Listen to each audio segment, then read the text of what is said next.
नमस्कार दोस्तों, मैं रक्त परिसंचरण तंत्र समझाने के बाद आज आपको मनुष्य के हृदय के बारे में बताऊंगा। ये काफी महत्वपूर्ण विषय है और यहाँ से प्रश्न बनते हैं। तो देखिए, ये हृदय का चित्र है। मानव हृदय 4 भागों में बटा हुआ होता है। मुख्य रूप से इसमें ऊपर के 2 आले और नीचे के 2 निलय होते हैं। तो अगर हम बात करते हैं तो सबसे पहले जो रुधिर होता है, ब्लड होता है, ऊपरे और निचले अंगों से इस महाशिरा के माध्यम से हृदय में रुधिर पहुंचता है। ये जो शिरा होती है वो शरीर के ऊपरी भागों से या कहें हृदय के ऊपरी भागों से, जैसे वक्ष है, सिर है इत्यादि ऊपरी भागों से ये रुधिर इकट्ठा करती है और पैर आदि भागों से जो नीचे के अंगक हैं उनसे ये पूरे शरीर से रुधिर इकट्ठा करके और हृदय में डालती है। और ये रुधिर सबसे पहले ये दाएं आलिंद में पहुंचता है। कहाँ पहुंचता है? दाएं आलिंद में।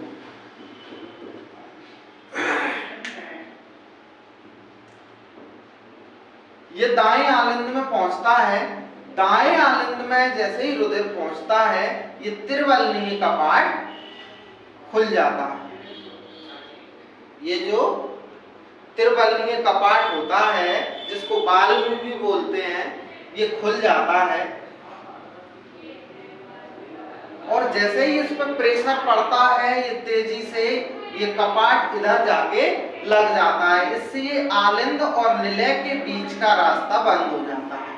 ये दाएं आलिंद और दाएं निलय की हम बात कर रहे हैं, तो ये आलिंद और निलय के बीच का जो रास्ता है वो बंद हो जाता है और प्रेशर से जो रुधिर है वो फुफ्फुसीय महाधमनी में पहुंचता है। ये जो इसकी आवाज होती है ये लब होती है, लब, और एकदम जब ये खुलता है तो इसकी ध्वनि होती है डब। तो जो लब डब की जो ध्वनि होती है वो हृदय से आती है। अगर प्रश्न बनता है कि हृदय की ध्वनियों की आवाज कैसी होती है, तो हृदय की कपाटों को खुलने और अर्धचंद्राकार कपाट जो सिराओं और यहाँ पे महाधमनी और महाशिराओं में जो अर्धचंद्राकार कपाट होते हैं, इनके बंद होने और खुलने से ये आवाजें आती हैं। तो अब यहाँ से रुधिर इसमें प्रवेश किया, इसके बंद हो जाने से ये फुफ्फुस महाधमनी में ये पहुंचा। ये फुफ्फुस महाधमनी है, मैंने ये लिख दिया है, फुफ्फुस महाधमनी है। और ये यहाँ से जाते हुए दोनों फेफड़ों में ये मुड़ जाती हैं और ये चला जाता है अपना दाहिने फेफड़े की ओर और ये चला जाता है बाएं फेफड़े की ओर। मतलब ये कहें कि हम ये दाहिने फुफ्फुस की ओर और ये बाएं फुफ्फुस की ओर, दोनों धमनियों की भागों के माध्यम से ये फेफड़ों में पहुंचता है और फेफड़ों में पहुंचने के उपरांत इसमें ऑक्सीजन गैस मिल जाती है। जब रुधिर में ऑक्सीजन गैस मिल जाती है तो इस रुधिर को हम बोलते हैं कि ये शुद्ध रुधिर है। एक और चीज है, मैं आपको पहले बता दूं तो स्पष्ट रहेगा कि शिराएं जो होती हैं, शिराएं उनमें अशुद्ध रक्त बहता है। अर्थात अशुद्ध का मतलब उसमें किसी प्रकार की कोई जटिल गंदगी नहीं होती, बल्कि इसमें अशुद्ध रक्त में CO2 मिली हुई होती है बस। और जो धमनियां होती हैं जिन्हें वीन्स भी बोलते हैं, इनमें होता है शुद्ध रक्त, अर्थात ऑक्सीजन युक्त रक्त होता है। इनके परिवहन का काम, अब जो ऑक्सीजन है, CO2 है, खून के साथ इनको पकड़ के कौन ले जाता है, तो ये होता है हीमोग्लोबिन। हीमोग्लोबिन ये रुधिर का एक भाग है जिसको हमने रक्त परिसंचरण तंत्र में पढ़ा था। हीमोग्लोबिन कार्बन डाइऑक्साइड और ऑक्सीजन के परिवहन का काम करता है। हीमोग्लोबिन की कमी से मनुष्य में अनीमिया जैसा रोग हो जाता है, इसको रक्त अल्पता भी कहते हैं। तो हम पुनः आ जाते हैं, सिराओं में अशुद्ध रक्त बहता है और धमनियों में शुद्ध रक्त बहता है। इसी के साथ हम थोड़ा और इन पर चर्चा कर लेंगे सिराओं और धमनियों पे। जो सिराएं होती हैं शरीर की ऊपरी तहों पर पाई जाती हैं और ये नीले कलर की अगर हम देखें तो फिजिकली रूप से बाहरी रूप से शरीर पर दिखती हैं। और ये इंजेक्शन वगैरह लगाए जाते हैं, डॉक्टर जो इंजेक्शन वगैरह लगाते हैं वो सिराओं में ही लगाते हैं। अर्थात हम ये कहें कि सिराओं में अशुद्ध रक्त बहता है। इनकी झिल्ली जो इनकी चारों तरफ की जो कवर्ड होती हैं, नलियां होती हैं, वो धमनियों की अपेक्षा मुलायम होती हैं। और सिराओं में एक चीज और पाई जाती है, कपाट। कपाट बाल में पाए जाते हैं, क्योंकि इनमें जो रुधिर होता है वो बहुत तेजी से नहीं बहता बल्कि स्लोली स्लोली बहता है और इनमें कार्बन डाइऑक्साइड युक्त रुधिर बहता है। और दूसरी बात करते हैं हम धमनियों की, तो ये हमारे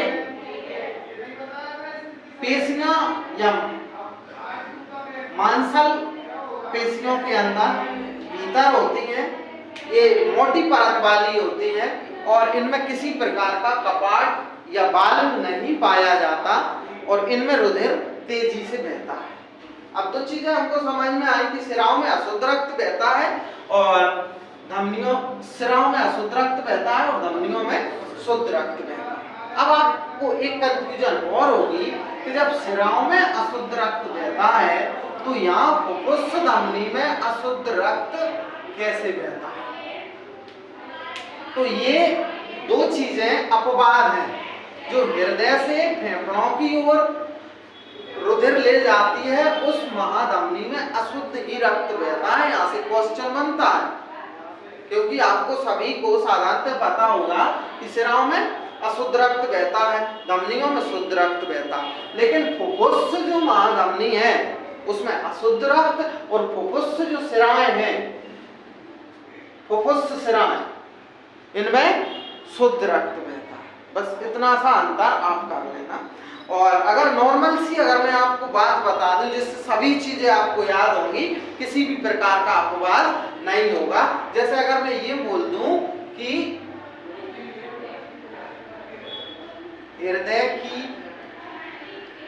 ओर रुधिर लाने वाली नलिकाओं को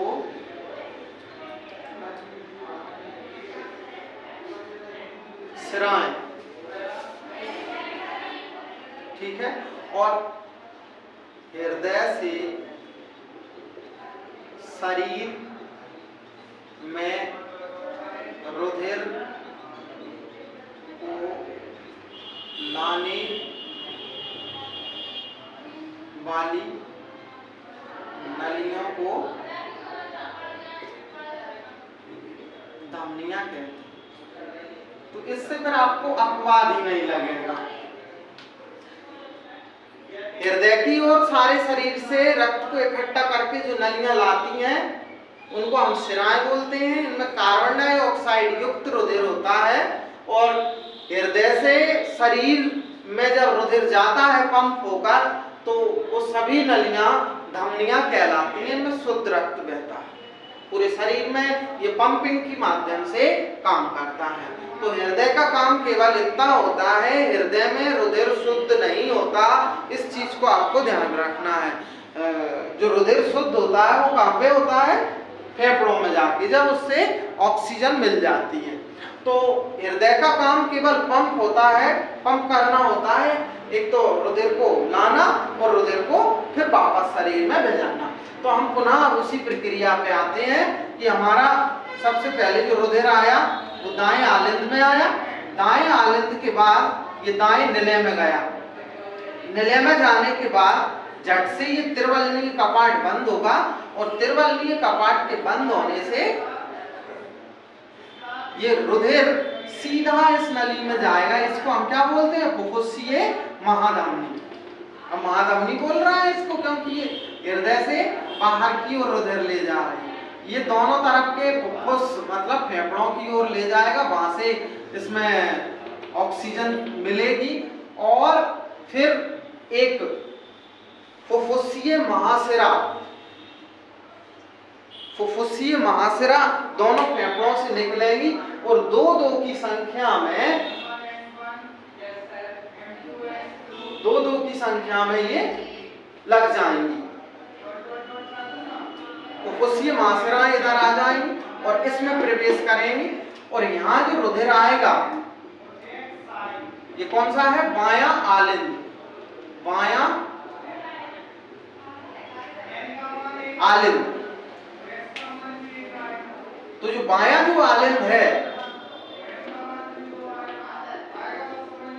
यहां से आने के बाद ये खून इधर जाएगा बाएं निलय में और ये जो द्विबलनी का पार्ट है ये झट से इधर बंद हो जाएगा और इसके बंद होने से ये सॉरी चार होती हैं, इधर दो दो की संख्या में आके जुड़ती हैं, तो दोनों फेफड़ों से आती हैं। ये दोनों फेफड़ों से आने के बाद इसमें ये रुधिर प्रवेश कर जाता है और ये रुधिर द्विबलनी का पार्ट जैसे ही बंद होता है तो ये रुधिर फुफ्फुसीय महाधमनी द्वारा, किससे? ये महाधमनी द्वारा ये रुधिर संपूर्ण शरीर में पहुंच जाता है और इस प्रकार ये एक पंपिंग की क्रिया कंप्लीट होती है। इसके माध्यम से ये सॉरी ये फुफ्फुस धमनी, ये धमनी के माध्यम, फुफ्फुस धमनी नहीं होती ये महाधमनी होती है। तो इस महाधमनी के माध्यम से, केवल महाधमनी बोलेंगे इसको, फुफ्फुस धमनी नहीं बोलेंगे। तो ये धमनी के माध्यम, महाधमनी के माध्यम से ये शरीर के चारों तरफ वितरित हो जाता है। इस प्रकार ये हृदय के पंपिंग की एक साइकिल या एक चक्र पूरा होता है। तो इस प्रकार से हमने हृदय के बारे में पढ़ा। अच्छा, एक चीज और पढ़ेंगे, जो हार्ट अटैक होता है, जो हार्ट अटैक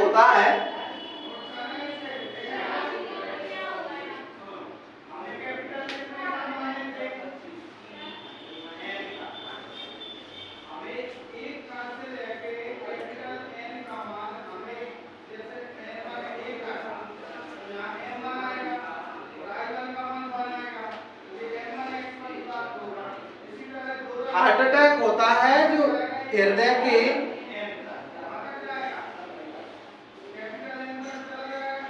ऊपरी सतह पर कुछ पतली पतली नलिकाएं होती हैं, उनको भी रक्त की आवश्यकता होती है।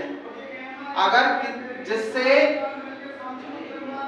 इस जो ये वाली जो सतह होती है इसमें छोटी छोटी पतली नलिकाएं होती हैं, इन्हें केशिकाएं बोलते हैं और इन केशिकाओं के लिए रुधिर की आवश्यकता होती है, क्योंकि शरीर में भोज्य पदार्थों का परिवहन खून के माध्यम से, रुधिर के माध्यम से होता है।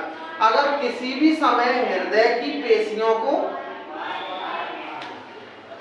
भोज्य पदार्थ नहीं पहुंचते या रुधिर नहीं पहुंचता तो वो फट जाती है या चौक हो जाती है। इसी स्थिति को हम हार्ट अटैक कहते हैं, जिससे कभी कभी मानव की मौत भी हो जाती है। तो ये है, हमने संपूर्ण हृदय को समझाया, इसके बारे में बताया। अब अगली क्लास में हम पुनः उपस्थित होंगे। जय हिंद, जय भारत।